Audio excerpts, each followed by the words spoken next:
Greetings, fellow traders. Bellwood here. It's time for the daily market wrap for Monday, September the 14th, 2020. I hope everybody had a great trading day today. This is brought to you by Positive Trends Research, and everything we're going to talk about is for educational purposes only and not investment advice. So please take a moment to review this disclaimer. Awesome. All right, let's check and see where we left off the market here today. So SPX up 42 points. A lot of that from the gap today, and then a lot of choppy price action. Weekly chart, you can see inside week, right? So that's and with a narrow range. So already you can tell that we had the choppiness right there. It was interesting, right? So we gapped up today. We pushed a little bit at the open, right? Gave kind of this big move after retesting the Friday's highs, right? Nice bounce off of that, and then we just really had some choppy intraday price action. Let's take a look at the SPY and see how that is looking volume-wise. Volume-wise, not a lot there, right? So, in fact, it was really low volume earlier when we looked at it. We got a little bit in there towards the close, but a lot of that was kind of coming from flushing down as we're still below the 8 EMA on this SPY. Let's take a look at the S&P futures and see how they behaved here today. They didn't really behave that well. I mean, it was okay, right? It was just it was really tricky levels.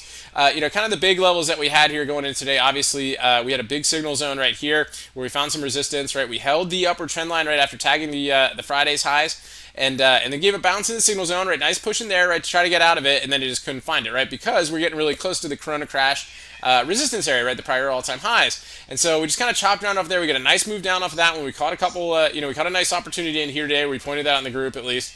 And we got a retrace up here, which is pretty decent, right, for a slight move down. But again, the crazy back and forth price action makes it really challenging with the options. A little bit of a spike here into the end of the day, and then a flush at the end of the day, and now they're trying to rally it back up again. So very choppy type stuff, right? Let's look at the MES. You can see how it basically was contained mostly by a triangle here intraday. So we had this triangle right here. We broke down right here, but this triangle, of course, stretched itself out here. Right, so we broke down out of the triangle. Now we're kind of in this range right here. And now we can kind of just look and see, like, hey, we are really just kind of triangulating here going into tonight's session. So we'll see how that goes today, guys. Again, crazy price action here contained within the triangle. Let's take a look at the Qs today. So the NASDAQ. Some crazy moves today, right? A little bit of a 15-hour breakout back in the 15-hour range, kind of chopped down, give a pop, and then a reversal back off of it again. Just this was hands off today. A little bit of the weakness there, kind of inspired for some shorts on the ES. But other than that, it was just really kind of choppy, sloppy price action today. IWM hung in there pretty well, right? The banks were strong today. The casinos were strong. A couple small cap type names were kind of pushing their way up there. So we did see higher highs, higher lows, higher highs, higher lows, higher highs, higher lows. Higher highs, higher lows, and then higher highs. So basically just an uptrend day today. If you look at the, pretty much held the 80 EMA for the majority of the day, except some crazy lower shadows on that one. So we had that going on today as well. Let's take a look at Apple. So Apple finally gave a spike at the end of the day right here. It was tricky. It had some volume coming in. It basically just, there was a couple different opportunities, kind of cup and handle-ish type stuff right here. It was just really tricky stuff on the intraday for Apple. It did give that end of the day spike right here for a 15-hour breakout, but again, tough levels right here, so it made it really challenging. Tesla.